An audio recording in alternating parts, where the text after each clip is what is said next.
Hello and welcome to Seattle City Makers.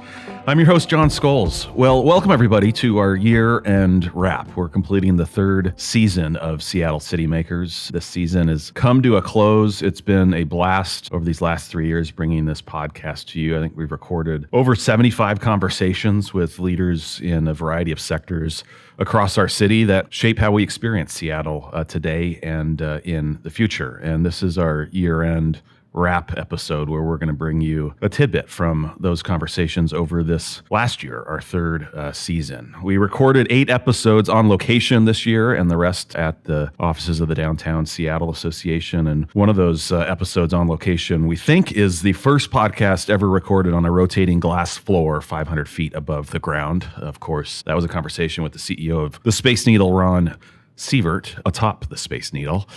Our podcast won an award, the Pinnacle Award for Marketing and Communications from the International Downtown Association. Congratulations to our team for that well-deserved recognition. The IDA was here in Seattle in early September for their 70th annual conference and bestowed that hardware and recognition on our team for the podcast. So we're grateful for that. It was just a great year of speaking with some really fascinating guests who embody the premise behind this podcast. Incredible people doing incredible things in Seattle and shaping how, again, we experience our city. So we're going to take you through little spin from season 3 on this episode, highlight some of our favorite conversations, and are sort of loosely grouping them together by sector or by issue. We're going to kick things off with a few small business owners that we had the opportunity to talk to this year. Here's Kitchen and Market founder and CEO Stephanie King. She opened her first store at the north end of Pike Place Market in November of 2021.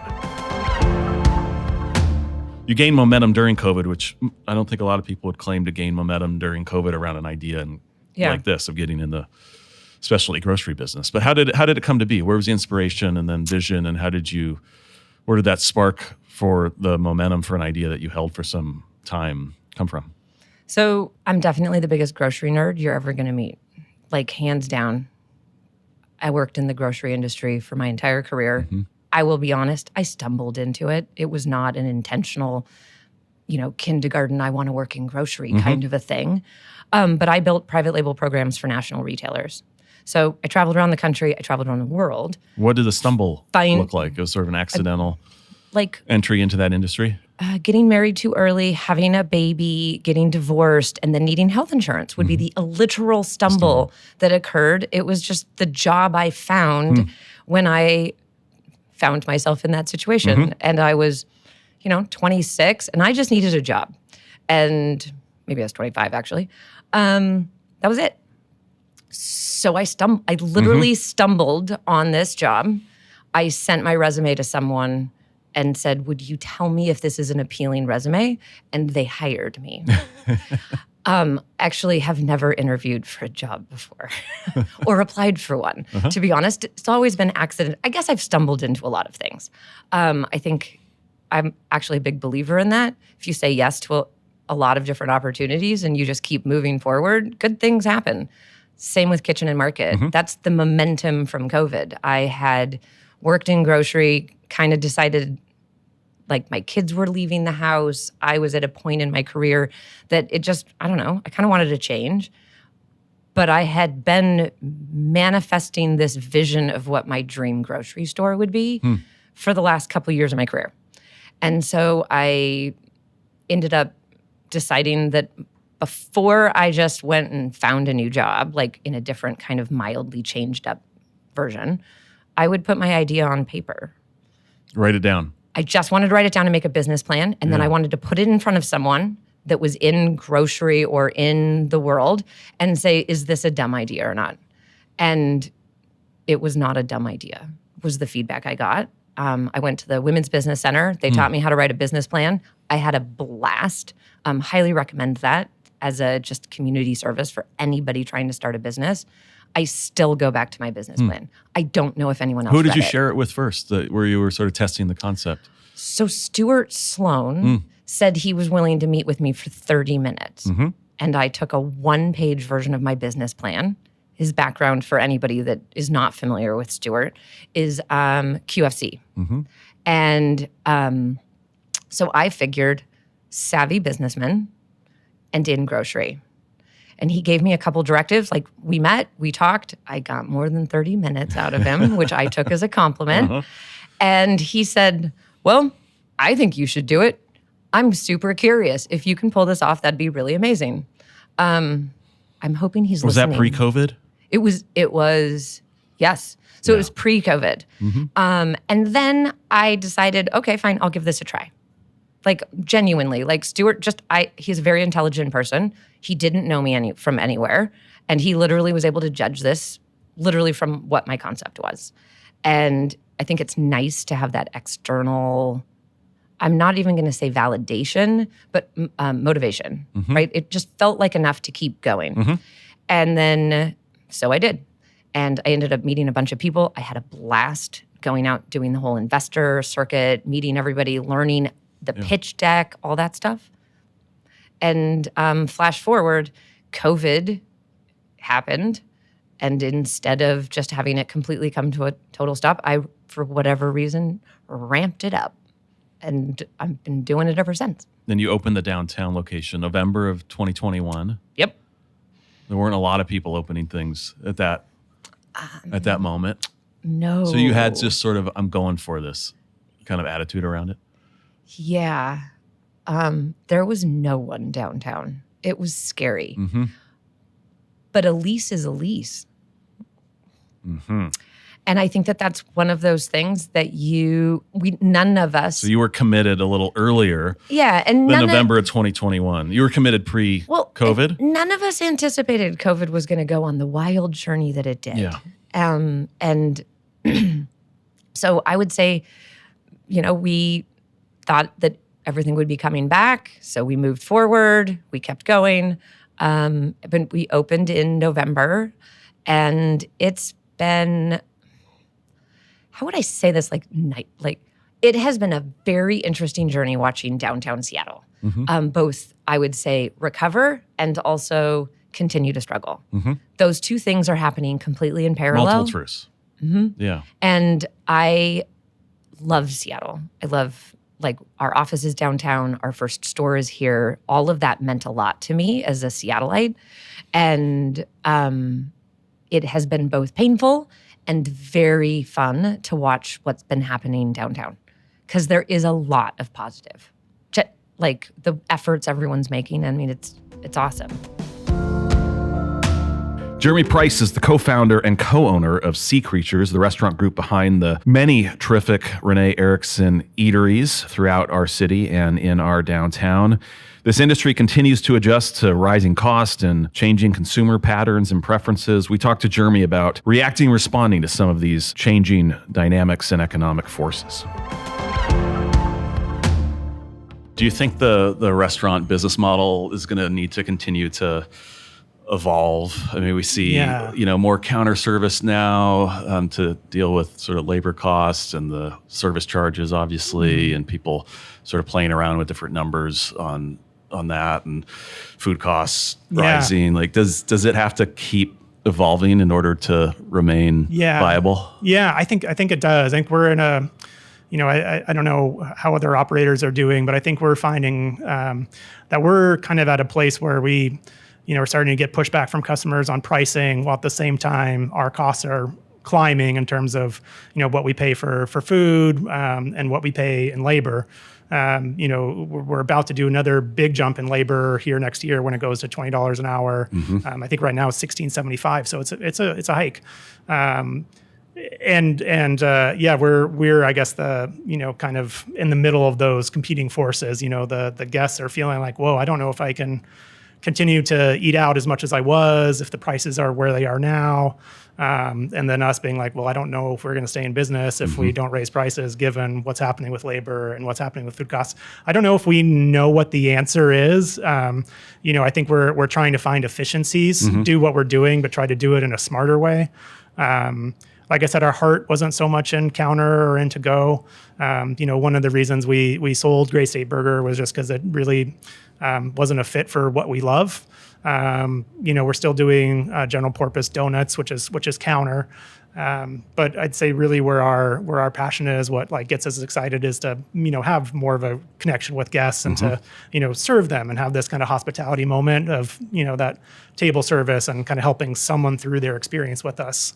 That's what we want to keep doing. I think we just, as operators, are going to have to keep finding ways to do that more and more efficiently so we can hopefully not price our guests out but still give them the quality and the experience that they've come to, expect from us. I imagine that line of business tracks somewhat with kind of the return to office numbers, and more people back in their office means more corporate events and dinners and for sure, special events. For sure. Particularly as you referenced the spheres, I mean, that's so Amazon dependent. But we do a lot of stuff that is private as well, people's retirement parties or, their brunch after their, the wedding the day before, or rehearsal dinners or birthdays, whatever it is. We do a ton of that too. And that's remained pretty steady. Graduation parties, they're smaller events typically.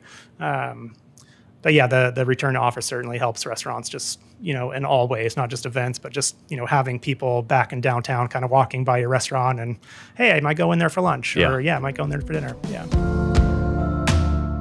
When you combine food and fashion in Seattle, there's no one experimenting with those two lines of business and merging them along with entertainment and music, quite like Marcus Lolario. We chatted with Marcus at Darkalinos, his space and great establishment there in Pioneer Square off of Occidental Square. He is bringing more music and more festivals to Seattle, and we talk about that among other topics. In the past, I've tried to do these things, and I've had nothing but issues and red tape with the city of Seattle. Whatever has been happening in the past 3 or 4 years has been amazing. They're really pushing for these things. They're saying yes instead of no. They're figuring out how to make it happen instead of just being like, nope, we don't want to think about it. Yeah. You know what I mean? And it's been crazy supportive. It's been amazing to see. It's like, I used to always bitch like Seattle City of Music, but we can't do festivals. We don't have anything outside. Like, what's the City of Music shit? Like, cool, we have musicians at the airport telling you to look out for the escalator. You know what I mean? But it's got to be more than that. It's too hard to... Yeah, and I feel like it is becoming more than that. With the Downtown Summer Concert Series, which is killer. All the stuff, Forest Through the Trees, what that gallery's doing is amazing. Yeah, Urban Villages. All that stuff. There's all these vintage stores, Lemon Grove, all this cool stuff that's happening. There was a Latino market that happened over here in Occidental Mall that was like so great. And so I just feel like Seattle's becoming these cities. It's becoming a city that I've always wanted it to be. When you go to Phoenix, they have all these outdoor events and they're so great and they have all this great food and, anywhere, New York, LA, there's all these outdoor events happening. And I feel like it's happening here and, I want to do my part to continue to make it happen and put the energy into it. And instead of bitching about it, try to be part of the solution and make it work for, people and do it the way I think my friends and peers would enjoy it because other people are doing it the way their friends, peers enjoy it. And that's great because we need all of it. Does that drive a lot of inspiration? I am curious, folks that are creating these kinds of experience, whether it's food and beverage or music or retail, how much of your own personal taste and desires and those of your friends are sort of driving your concepts and creativity? It's all that, you know what I mean? If my friends don't come in and say, yo, this is dope, I feel like the profit isn't the point for me. You know what I mean? That's important to be able to strive and continue to work. But like, if my friends are like, this is whack, I have failed. You know what I mean? Not good whack, bad whack. Yeah, I have failed. So it's like, it's like, I've always wanted to I'm so proud of the city and always been like such a Seattle ride or die guy that like, if there's something I feel that is missing, I try to take it upon myself to fill that gap because I want to be talked about as the great cities in the United States and the world. And, people are always checking for Seattle, what's next because of the fashion, the music, the food, all that stuff that dwells under here. But also just the fact that, everyone's curious what's happening. And it's like when people come here, I want them to be like, wow, this is dope. You know what I mean? There is dope shit going on. There is things to do for me and my friends. You know what I mean? Because there's obviously the opera's got what they got going on. Paramount's got, all these people have what they got going on, but culturally, what's relative for this group of people. At the time of this recording, Jamila Conley is getting ready to open the doors of We Rise Wines, downtown's newest wine bar, bottle shop, and restaurant on 2nd Avenue, over there at 2nd and Stewart. Jamila spent 10 plus years in the tech industry with F5 and executive roles with T-Mobile. And we talk about what sparked her move from tech to wine and the mission of her new wine shop. A couple of years ago, I went to a wine dinner. Marcia Jones, she's the owner of Urban Connoisseurs, and she puts on these wine dinners that are focused on diversity in wine, specifically focused on Black people in wine. And I went to a celebration of women in wine, Black women in wine dinner, and I was blown away. Like, we talk a lot about diversity and inclusion and the difference it makes when you see someone who looks like you doing something. There were about 8 winemakers there, all Black women. And my first thought was like, oh my gosh, I didn't know this many Black women specifically were making wine. Not that, and it's Are they in based in Washington or outside of Washington? Inside and outside of Washington. So I would say most of them for up and down the West Coast. And of those 8 or 9, I knew I was a member of one, Frechette, and heard of La Chalet, which is out of Woodinville. And the others I had never heard of, tasted their wine, it was great. But it was that event that got me thinking, and most of those women had left corporate America to start their wineries.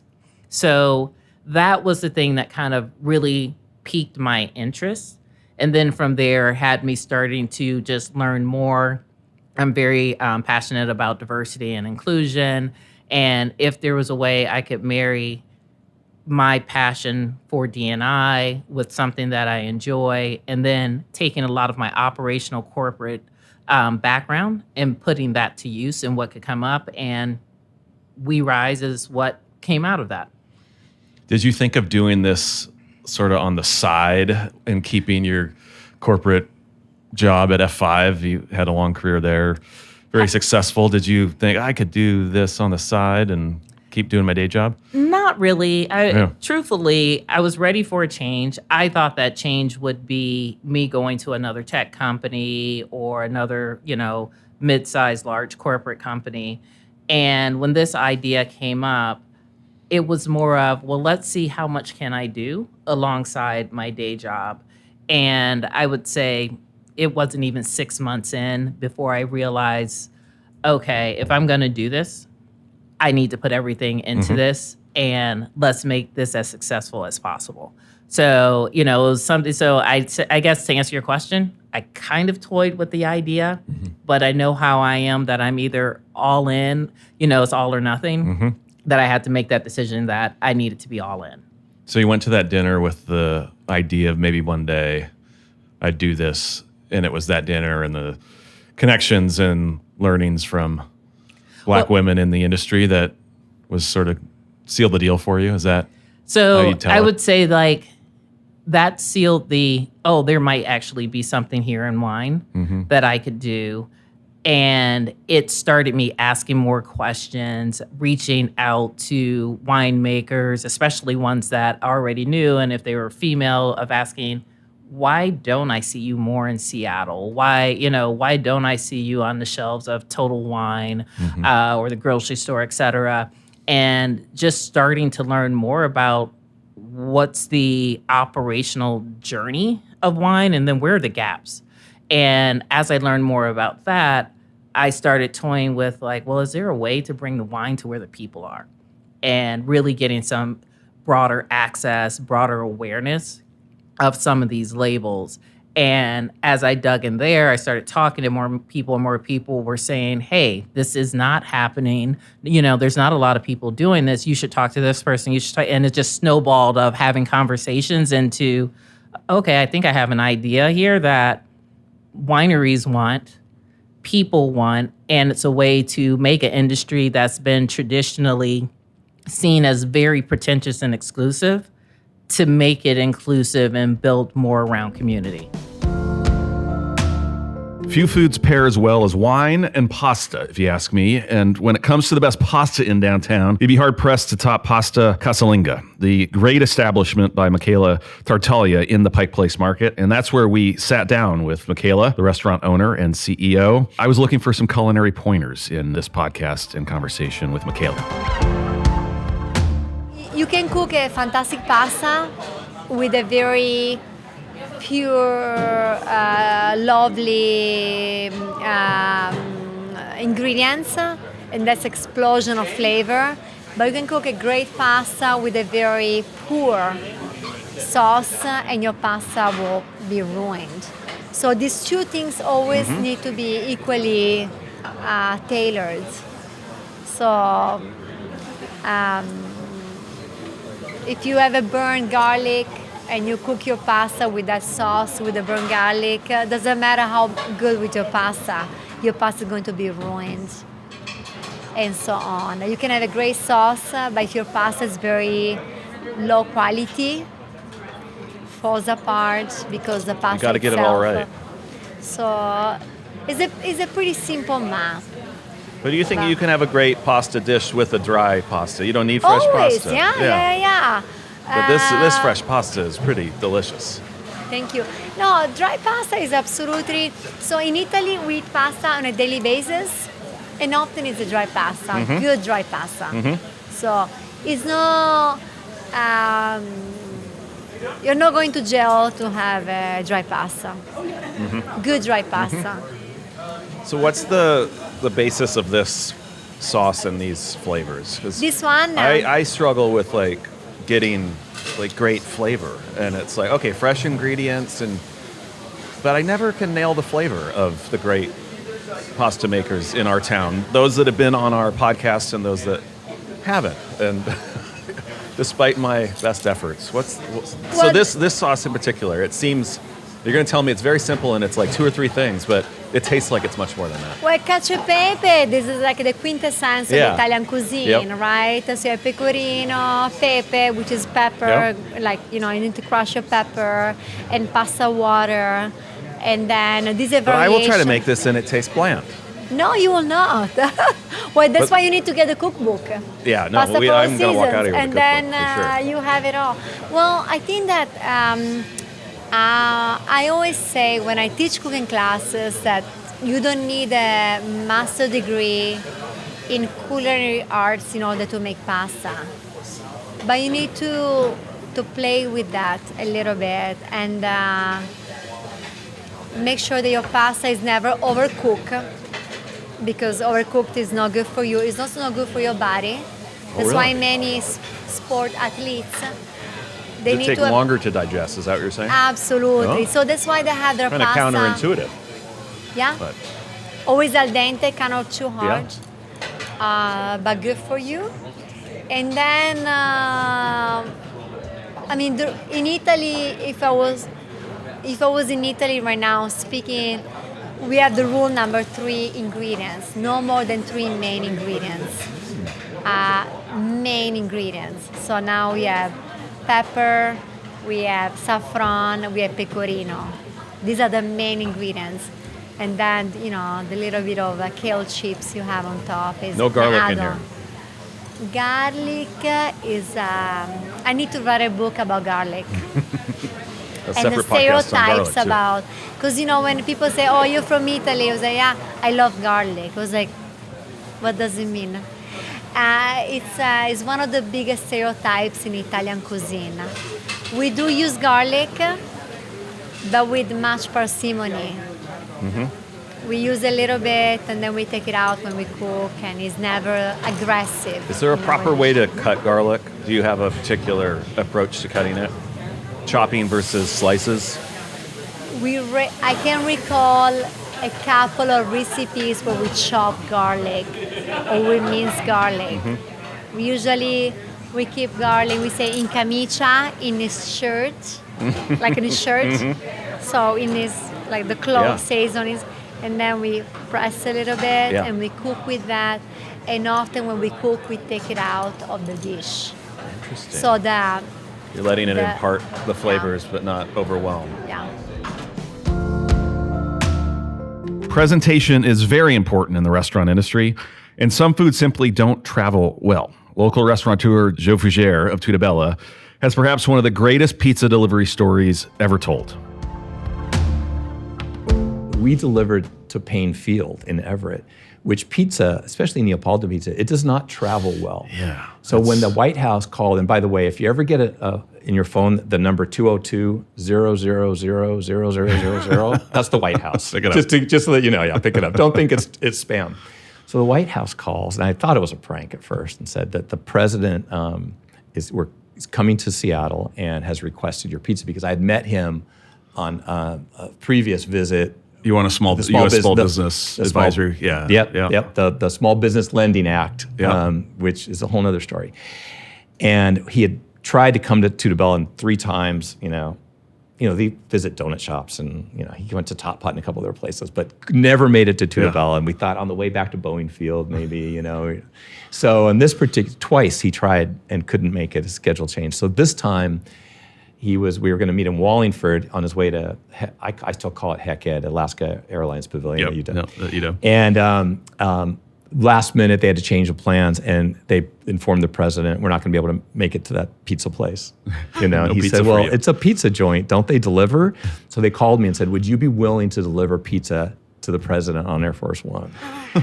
And I said, my first reaction, it was in Everett. I said, our pizza really doesn't travel well. So I almost turned him down. I almost said no because I didn't want this pizza. You wanted your product to be in tip-top shape. But here's what we did. I called an oven manufacturer, and we arranged to have a 4,000-pound oven delivered to the tarmac.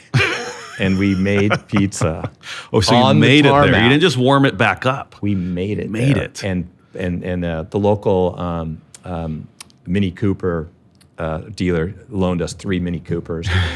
And we fed the whole press staff and the president on Air Force. It was their meal going back from Everett to DC. And from what I've been told, it was the first time that a non-approved caterer had been approved to. Yeah, did they make you taste it first? I mean, what's the security clearance your pizza had? The dog sniffed it. The dog sniffed it. Did they get to eat it? And no. Just sniff it. Yeah. But the pilot came down from the cockpit and helped carry the pizzas back up into the plane. And then there's a picture, I should have brought it for you, of us standing on the steps of Air Force One. The pilot said, would you like a picture on the stairs? Yeah. Said, of course we did. So it came all this way. Me and my team. Brought these ovens up here. Yeah. A picture of us on the steps of Air Force One.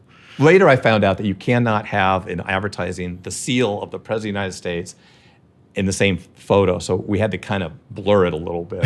Sounds like you did it. We did it. Asked anyway. for forgiveness. Asked for forgiveness, right. Did you ask President Obama to give you a Yelp review? Well, he wrote a very nice letter. That's right. I think I've seen it. Did you see that? Yeah, I think I showed it to you. Yeah, and that's right. Thanked me for I gave him a T-shirt. Better than a Yelp review. I think he wore the T-shirt, the Tutabella T-shirt, playing basketball. Oh, man. Once or twice. So that was This is marketing you can't pay for, right? Right, exactly. In addition to having a stable of big brands and prominent companies headquartered in Seattle, we're also fortunate to have an incredibly strong roster of nonprofit and public sector leaders who care about this place and its future. That includes Seattle Parks and Recreation Superintendent AP Diaz. There's no one way to use a park. A park purpose can be a very broad definition of what recreation is. Recreation can be reading, in Pioneer Square. It can be listening to buskers at Westlake. It can be coming together with fans for a sporting event or a local community event and getting together as community in one of our public spaces. So it's really important to realize that and to take care of those public spaces because they're few and far between, right? There's lots of buildings. There's lots of roadways. There's lots of congestion. So we really have to be thankful that we had these dedicated park spaces carved out. The great thing about dedicated parkland is that it can never be used for other purposes. It can't be used for commercial purposes. It can't be used for things that go beyond a park purpose. Again, that's broad, but at the end of the day, the fee ownership of those lands belong to the city, the people, the Parks Department, and it's a big responsibility and one I would love to continue to grow and develop. Mm-hmm. And we partnered with you on the report that Dan Biederman's firm out of New York City did with us last year to sort of assess all of downtown parks and makes, or a good portion of them, not all of them, but a good number of them, and make some recommendations. What do you take from that work? What stood out for you on sort of the opportunities going forward to enhance what are, carved out, dedicated in fee ownership public spaces, which we're certainly grateful to have in this downtown that has grown so rapidly, particularly over the last 20, 25 years. But what stood out for you, and what recommendations they brought forward? Yeah. First of all, thank you and DSA, the Downtown Seattle Association, for being equal partners and stewards for our public spaces, particularly in downtown, and things that stretch a variety of purposes, but also a love and passion for these open park spaces. I think the thing that I learned from that report is how vital they are to the economic recovery and the vitality of a city. Again, what makes Seattle unique is our beautiful outdoor spaces and environment. And I really believe that the report and the work that we're doing is that we have to continue to invest in these public spaces and also activate them and make sure that they come alive and they're just not stagnant places. So unlike an alleyway, whose purpose is to get, maybe transportation or goods or deliveries in the back end of an alley, a public space, a public plaza, a park, an open space downtown, it's meant to come alive, but it's our job to make it come alive and to make it active. And I believe that the more that we think about it, I think that what the report sort of honed in for me, and I think the work we're doing together, is that we have to transition away from thinking of downtown as just a core or a business hub. That traditional model, sort of invites people in for the day and then asks them to leave at night and then hopes they'll come back on the weekend.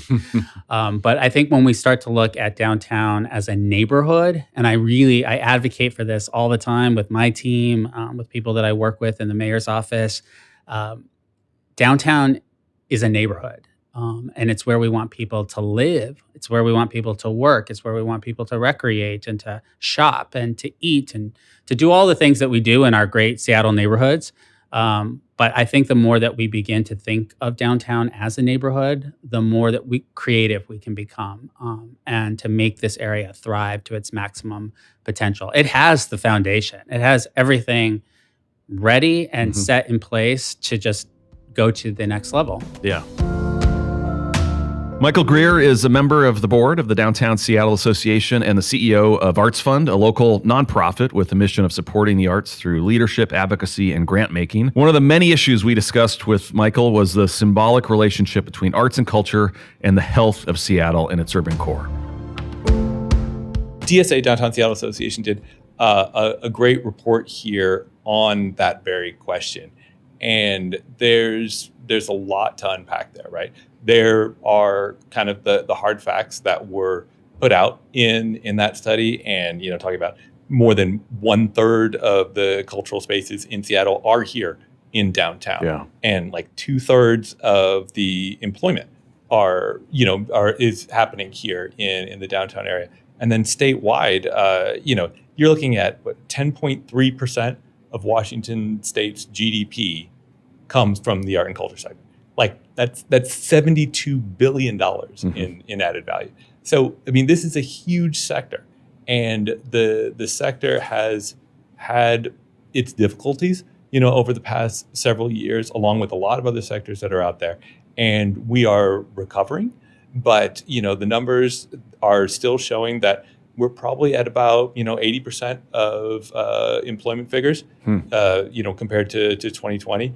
And when you're looking at ticketing, we're still waiting on the data to come in from this past year. But anecdotally, I think we're still looking at 70%, in terms of total revenue. So there is a struggle. We are recovering. But the other part that I think is really important, and we can dive into this a little bit more, is that as arts and culture goes, so does the city. It's one of those sectors that also supports so much else in the town that what we do is so intertwined with the rest of the business community, with the education community, with behavioral health, with like a lot of these other sectors, that it's not a canary, but we look and we say, well, how is arts and culture doing? How is the city doing? That's really the question. And then what can we do in order to help that?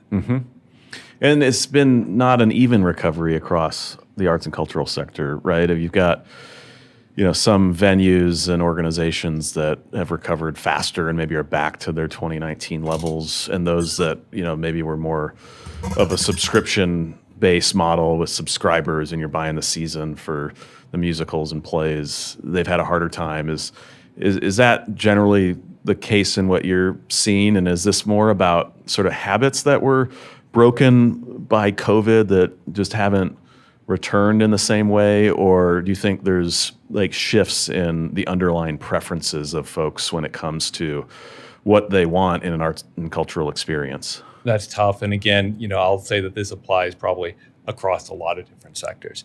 And the term that I've been using a lot is neighborhoodization, which really rolls off the tongue. So I'm surprised it hasn't stuck. But the idea that I think throughout COVID, with different opportunities in terms of where people can work, in terms of how people are getting things delivered, in terms of their retail options, in terms of food options, I think that, and this is an unscientific evaluation, but just based off what we've seen in the sector, is that people are more comfortable in a smaller radius around their homes. And those were habits we built up during COVID, right? Exactly. Well, and I think they're habits that have been trending for a long time, right? I think that tech and, there's a lot of industries that have really promoted the idea that you can do more from a smaller radius. And, and that was just accentuated so much during COVID. Now, what habits do we settle back into, right? I mean, that's really the $1 trillion question moving forward. But the idea, I think, that organizations and arts and cultural organizations that have either positioned or repositioned themselves as neighborhood opportunities, those organizations have done really well, or they're doing well, or they're engaging with new customers, new patrons that are looking to be local. They're looking to support themselves local. And downtown is a neighborhood, right?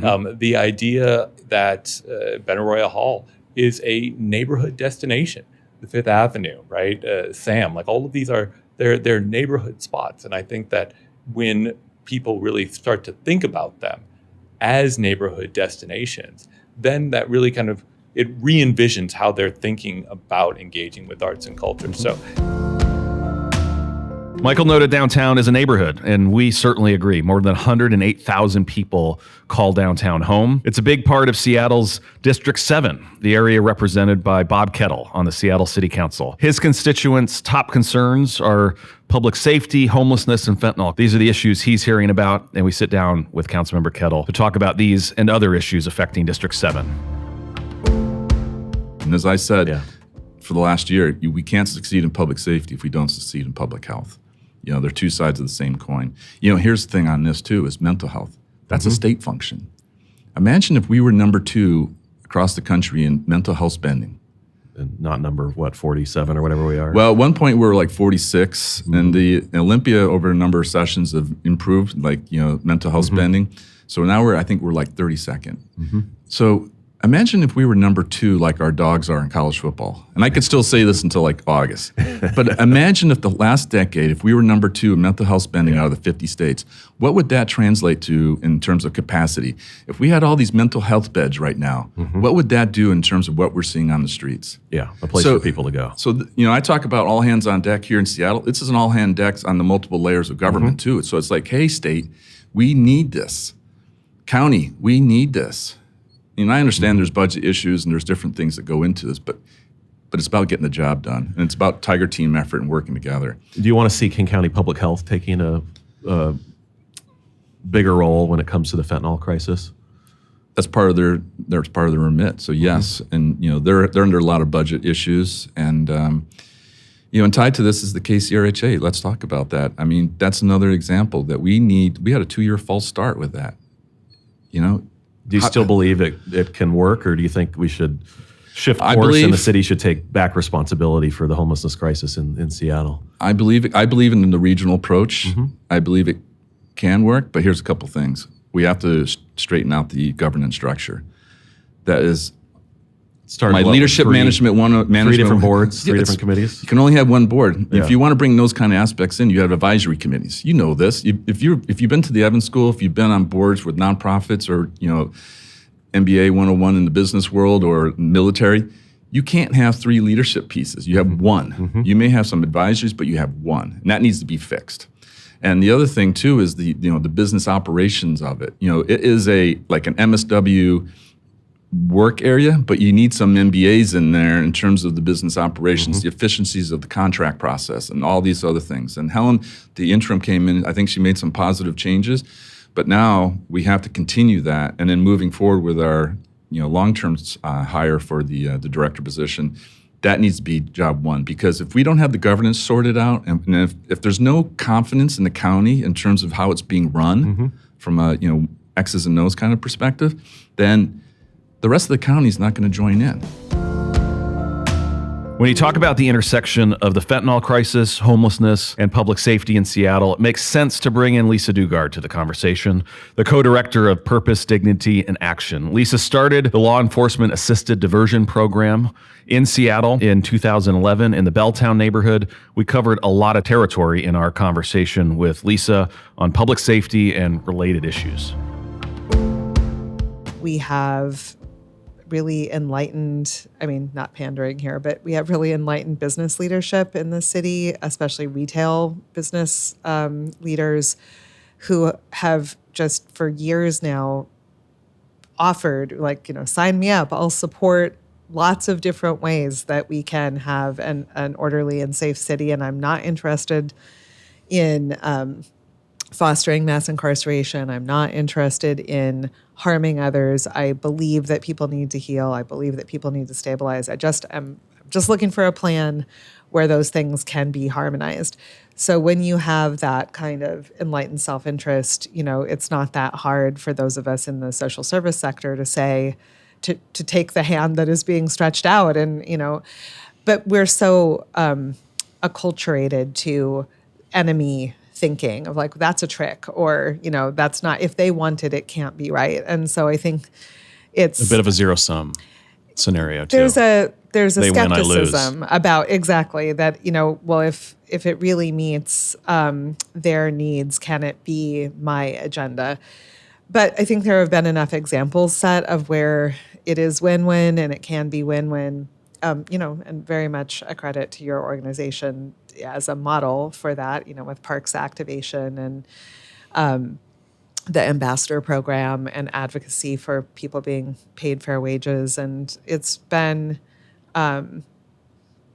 anyway, I think there's been enough practice of it going well when we work in partnership like that, that there is a growing hope that we can find a lot of agreement among most people.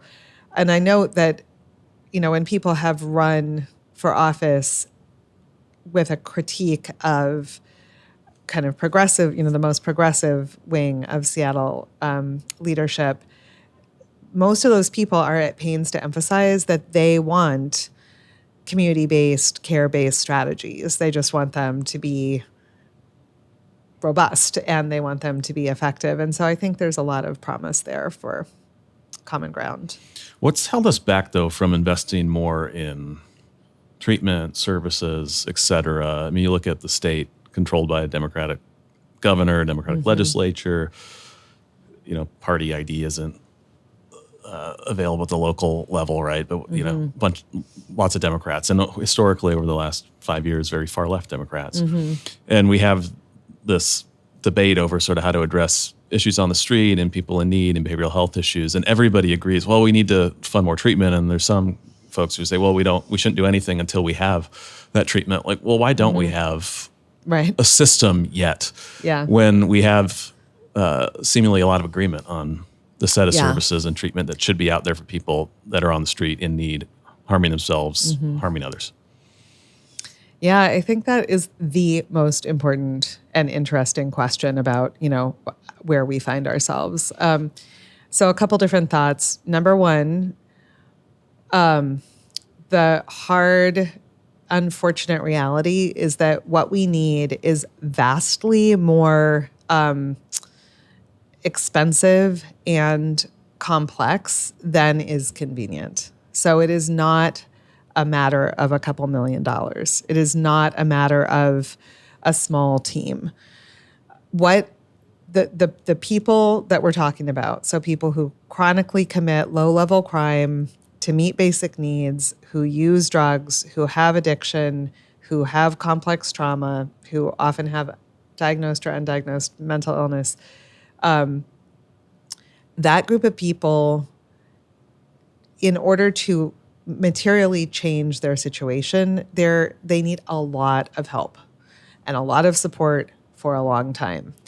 That is not a welcome message because it takes a lot. It takes longer than people want, and it requires more resources. And so, generally, and this is why we made so much progress during COVID, because for a minute there were resources that didn't have anybody's name on them. But generally speaking, You had a bunch of federal money coming in to exactly help people on the streets. the relief funds that were, about unique circumstances, and we had kind of this unique circumstance of people starting to live in public, in areas that are normally used by the public, but normally outside of that unique moment, most of the funds that there are have someone's name on them, and when they don't, they're marginal growth. So you can't make big new initiatives out of marginal growth.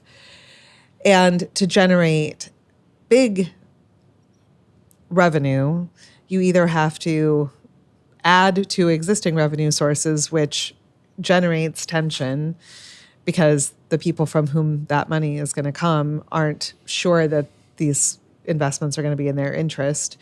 And we can do something about that, but or we cut spending, which is even harder because, the minute you try to do that, the people who are currently employed are brought forward, and they're lovely people and they're doing nice things, and we can't ever stop doing anything. So both strategies for creating resources to do large new initiatives are practically impossible.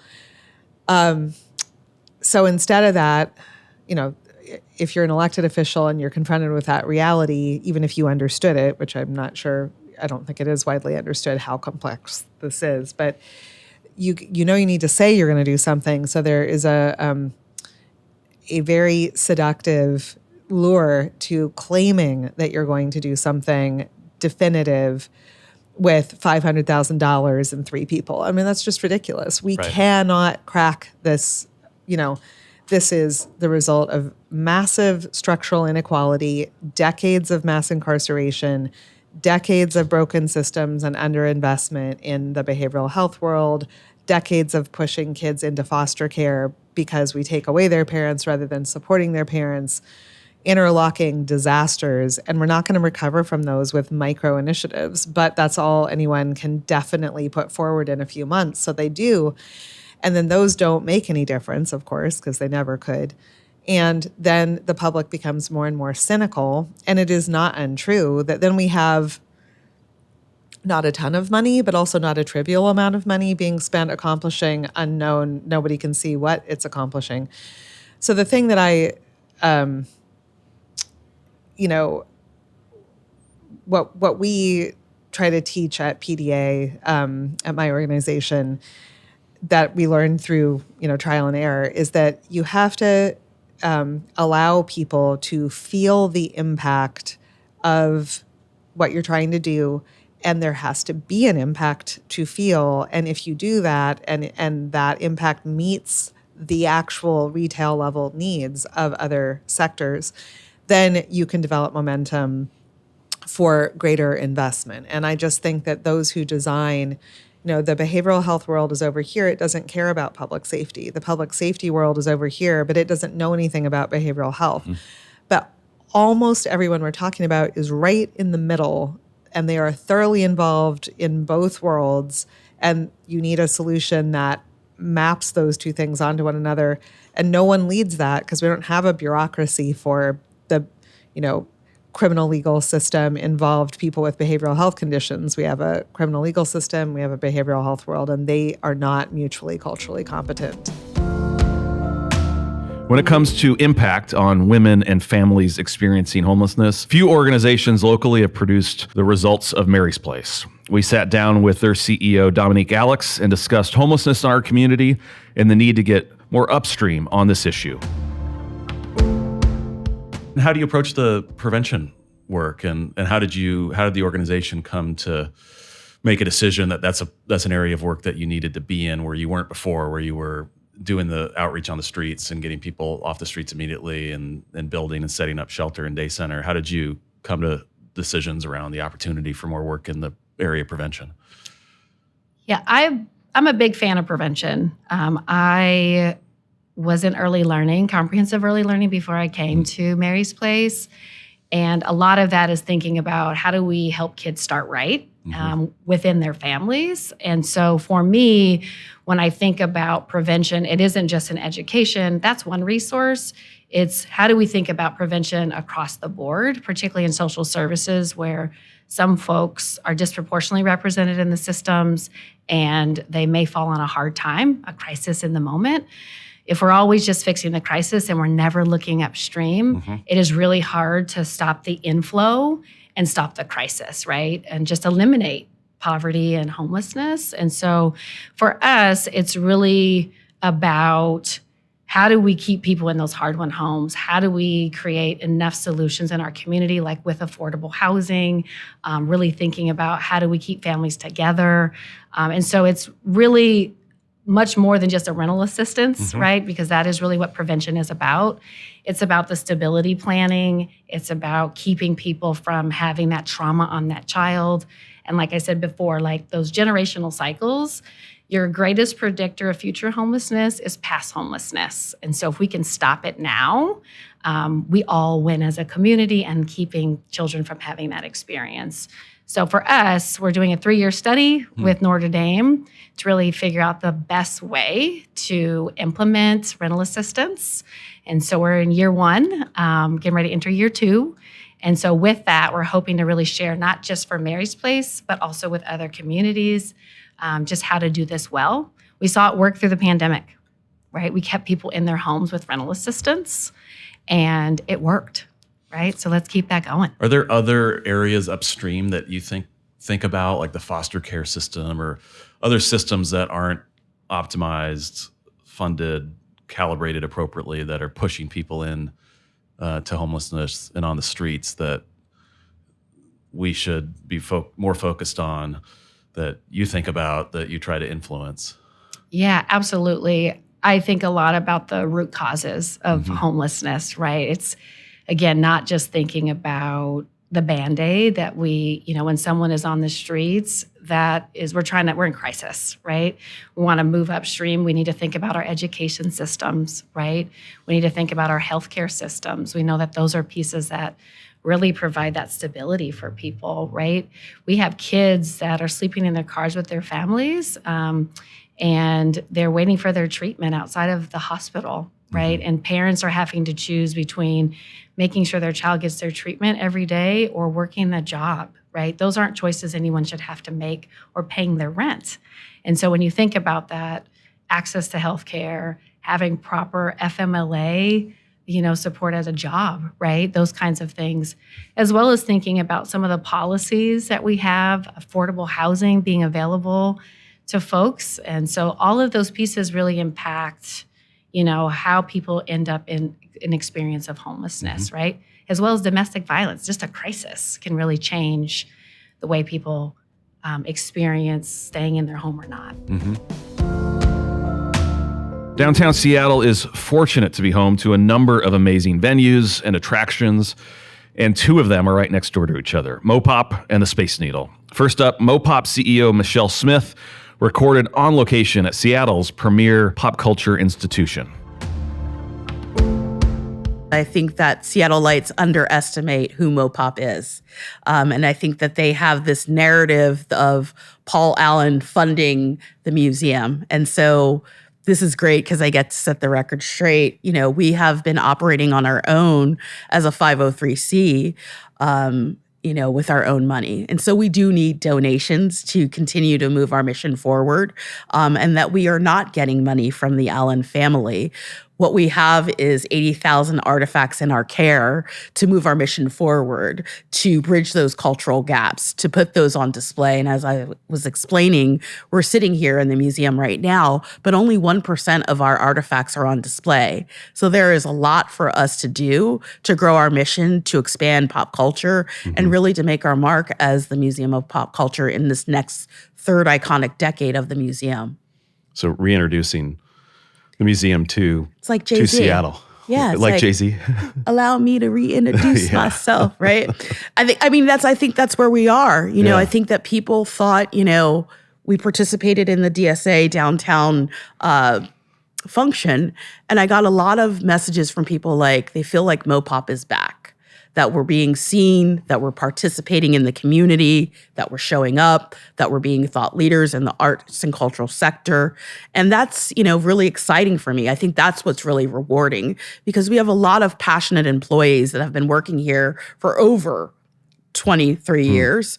And I feel that they feel unrecognized. And I feel that now that I've taken over the helm and have been able to showcase what we do, it's rewarding work. And it also is just rewarding for the employees to see us, you know, be recognized. Do you feel a general lift from some of the other good things that are going on at the Seattle Center campus with Climate Pledge and the Kraken and additional investment that's coming, you know, Memorial Stadium, you know, not too long ago, a pretty massive renovation of the Space Needle, and what's happening around you that you're benefiting from?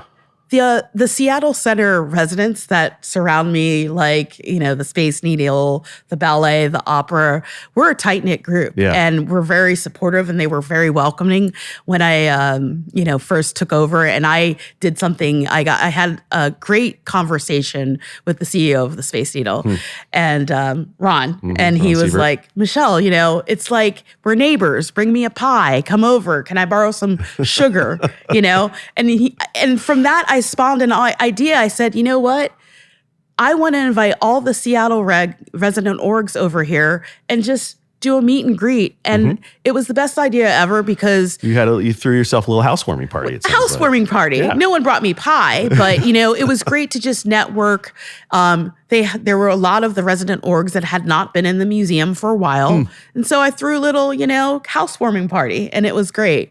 But they've been very supportive, and we are a strong, you know, resident org, but we also work with Joy Shiitake down at the waterfront. And so I think we're just all working together to get the city back to where we know it can be. And speaking of Ron Sievert, we spoke to the Space Needle CEO 500 feet or so above the ground on the Needle's rotating glass floor and learned the origin story of that engineering marvel. We're probably doing the very first podcast on a rotating glass floor. Okay, and so that was a big investment. Try not to look down. That always makes me. Oof.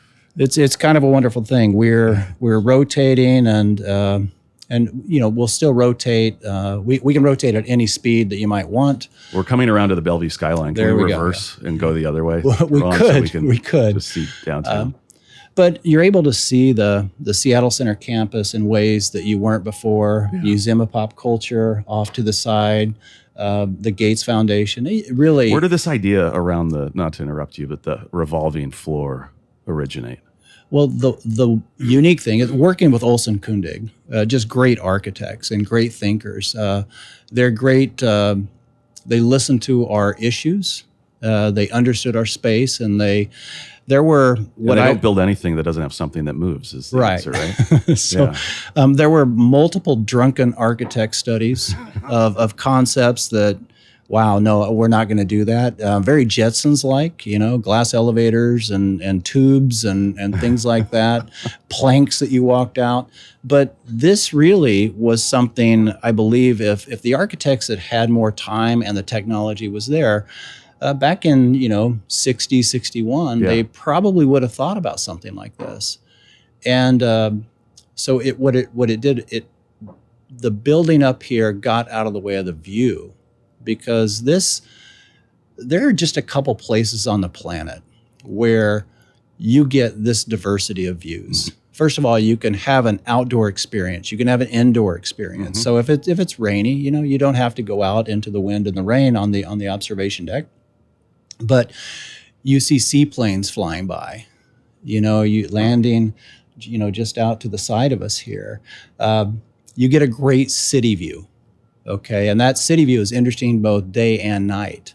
For the 100 days a year, whatever it is that Mount Rainier, comes out, it's just what an amazing backdrop, as you're looking at the city, and then you see Mount Rainier behind that.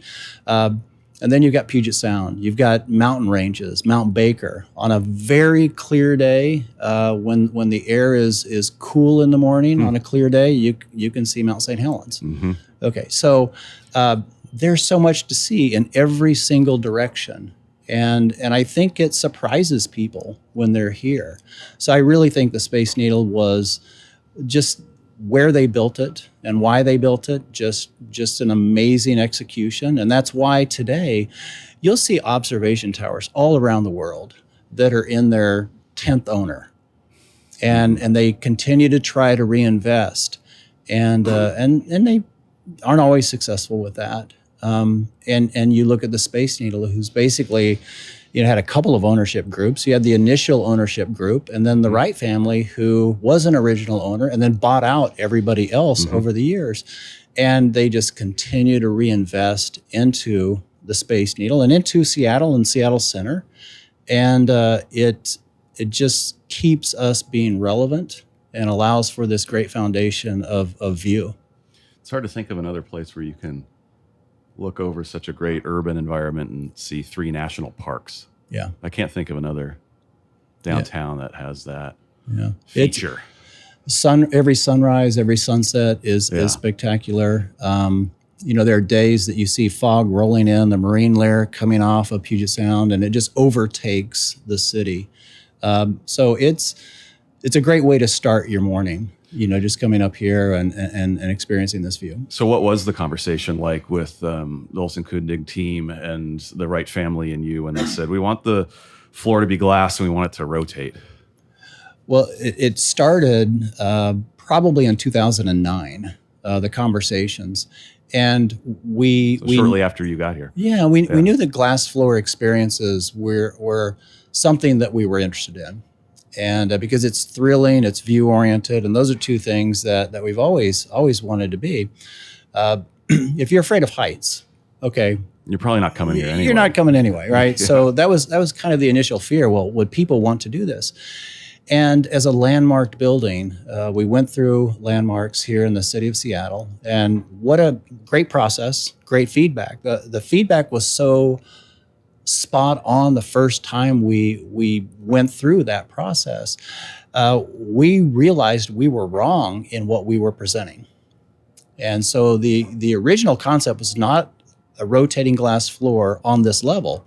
It was actually little glass boxes up on the observation deck level. And they just didn't look right. And so when you talk to neighborhood groups, and anybody who can look at the Space Needle really believes they own it, and we love that.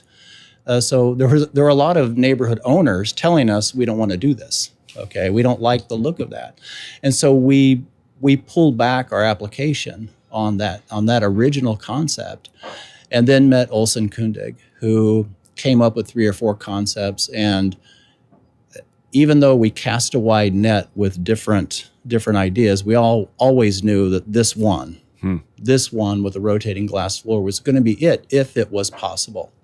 And it was possible. And when we went back into and went through the landmarks process, I think they appreciated that we listened and came back with something that really is something that's going to make sure that the Space Needle and the experience inside the Space Needle is relevant for decades.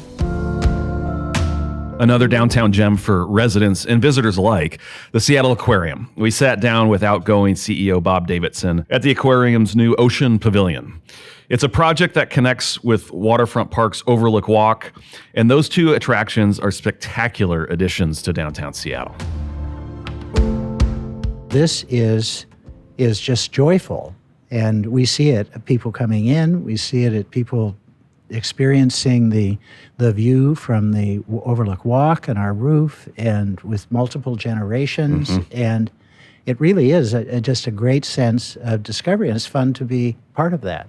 And your numbers for attendance in the first month or so since the Oceanfront Pavilion has been open relative to the same period last year have been It's double. Double. Yeah. Wow. And a really strong return or attendance by locals, so folks within 10 miles. Yeah, I know our own data shows our that. member visits are like quadrupled. That's and fabulous. sales Yeah. of memberships. They want to come back.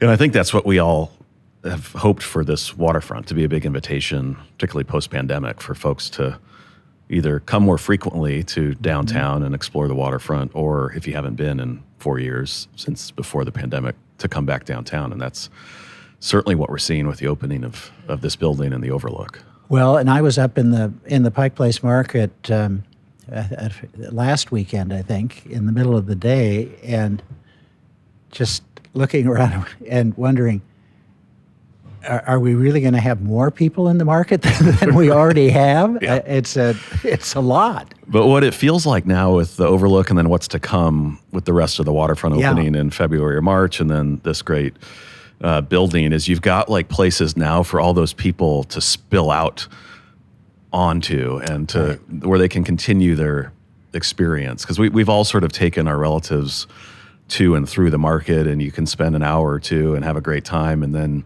you're sort of like, well, okay, now what? And this project, the Overlook, the waterfront, seems to answer that question of, well, keep going. Absolutely. And I remember a good friend and supporter of ours, Tom Alberg, whom you knew,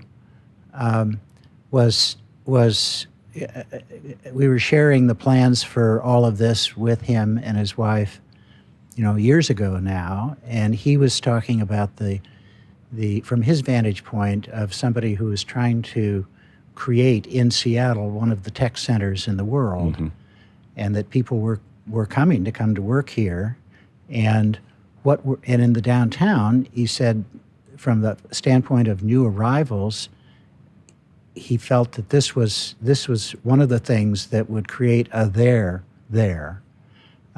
that would want, especially young families, to feel that they wanted to make this their home longer than just a 2-year stint. And I think this is what we've done. And these pieces coming together along the waterfront will be complete in time for downtown to welcome people from all over the world in 2026 for the FIFA Men's World Cup. Seattle's World Cup 2026 CEO Peter Tomazawa talked to us about the importance and significance of Seattle securing a U.S. men's national team match at Lumen Field.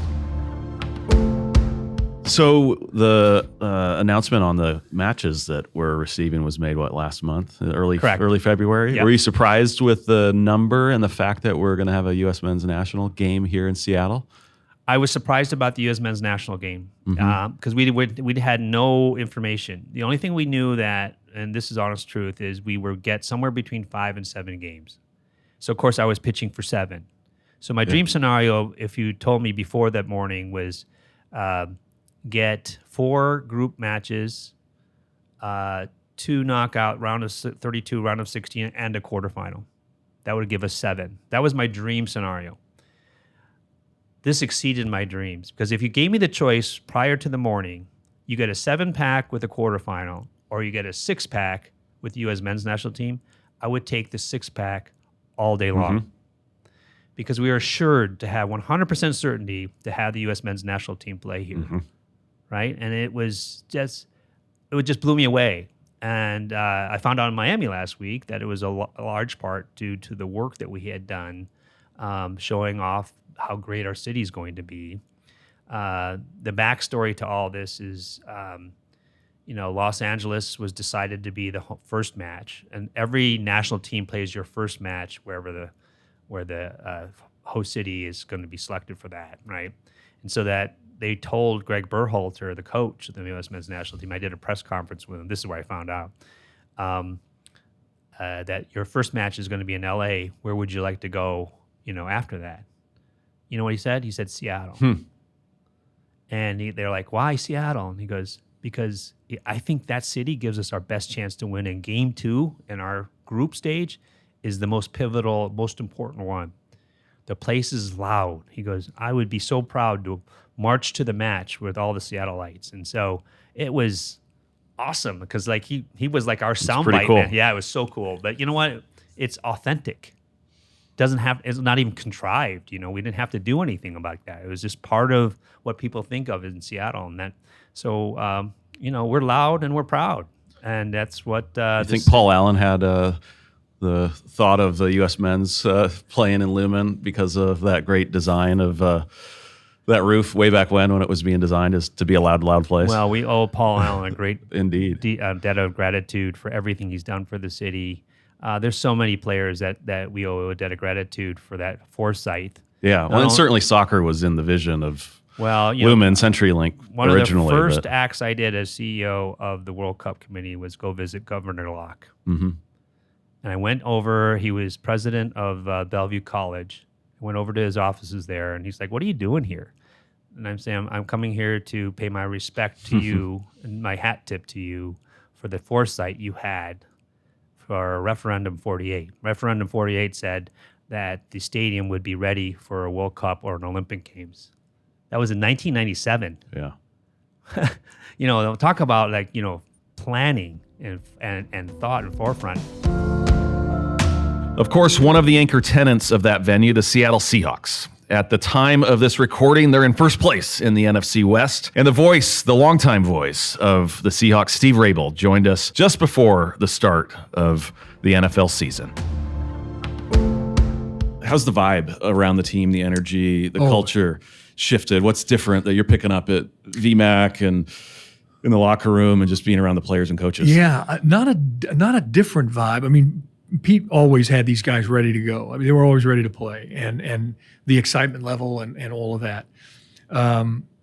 If there's anything that's different in my estimation, it's listening to the guys talk about how new some of the schemes are. Mm-hmm. When you hear Gino, who's been around, 12 years or something, when you hear him say, we're running plays I've never seen before, that's a pretty good indication that somebody's being is pretty creative on the offensive side. And likewise with defense, demanding things of players that wasn't asked of them before. Know what all the guys around you are doing, because everything you do is related to how it fits with what they're doing, as opposed to just, here's your job, pin your ears back, go do it.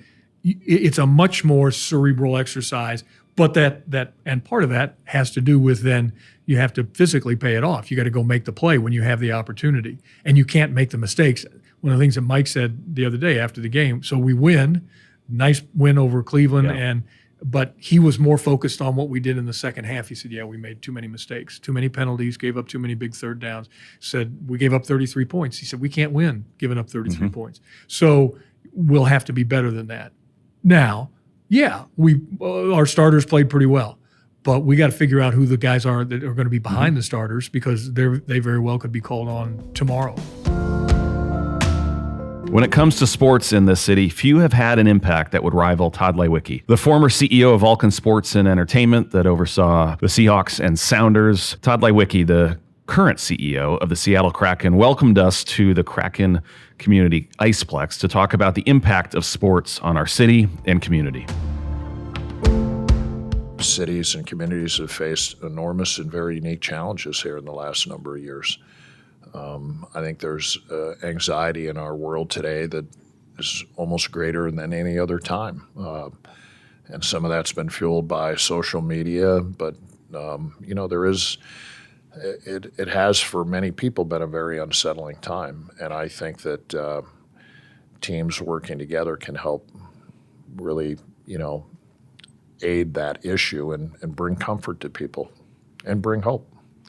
And you mentioned all that, and polarized time, and also a time where there's more content available than ever before. On your couch, on your phone, Netflix, Hulu, Disney Plus. But sports seem to be more popular than ever. You look at NFL viewership and franchise values and attendance. What do you make of that, and just the popularity of sports in a time with a lot of competition for eyeballs and money and people's energy, and also a lot of polarization?